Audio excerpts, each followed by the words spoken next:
অঙ্গনওয়াড়ি কর্মীদের বিক্ষোভের মুখে পড়েছেন রাজ্যের মন্ত্রী শ্রীকান্ত মাহাতো। পশ্চিম মেদিনীপুরের গড়বেতার ৩ নম্বর ব্লকে সিডিপিওর সঙ্গে নিজেদের দাবি দাবা নিয়ে দেখা করতে গিয়েছিলেন অঙ্গনওয়াড়ি কর্মীরা। সেই সময় ওই অফিসে যান মন্ত্রী শ্রীকান্ত মাহাতো। মন্ত্রীকে সামনে পেয়ে ঘিরে ধরেন অঙ্গনওয়াড়ি কর্মীরা, তাদের দাবি দাবা জানাতে থাকেন। মন্ত্রী অবশ্য কেন্দ্রের ঘাড়ে দোষ চাপিয়ে পার পাওয়ার চেষ্টা করেছেন। যে প্রজেক্টের টাকা গভর্নমেন্টের ক্ষেত্রে সেন্ট্রাল গভর্নমেন্ট কমিয়ে দিয়েছে, বাজেট দিয়ে দেয়নি, এবং যেটুকু ভাতা বেড়েছে এইটাও স্টেট গভর্নমেন্টের পলিসির উপর দাঁড়িয়েছে। আমাদের স্টেট গভর্নমেন্টকে সমস্ত ক্ষেত্রে গেট আপ করে দিচ্ছে।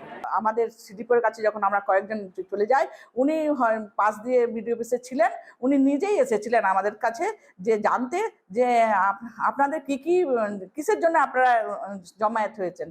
আমার দিদিরা অনেক ছিলেন, তারা বলেছেন যে জ্বালানি হচ্ছে না, টাকা পাচ্ছি না, বেতন বাড়ছে না, ৯,০০০ টাকায় কি আমাদের সংসার চলে, আর এইসব সম্বন্ধে ওনার সঙ্গে কথা হয়েছে। এদিকে মুর্শিদাবাদের ইসলামপুরে মহিলাদের বিক্ষোভের মুখে পড়েছেন অধীর চৌধুরী। শনিবার বহরমপুরের প্রাক্তন সাংসদ অধীর চৌধুরী ইসলামপুরের হেরামপুরে কংগ্রেসের সভায় যোগ দিতে যাচ্ছিলেন।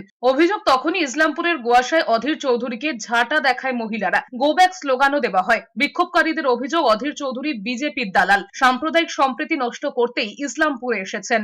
দালাল অধীর রঞ্জন চৌধুরী আজকে আমাদের রানীনগর বিধানসভায় ঢুকেছে, তাকে আমরা গো ব্যাক স্লোগান দিয়ে তাড়ানোর জন্য এখানে দাঁড়িয়ে আছি।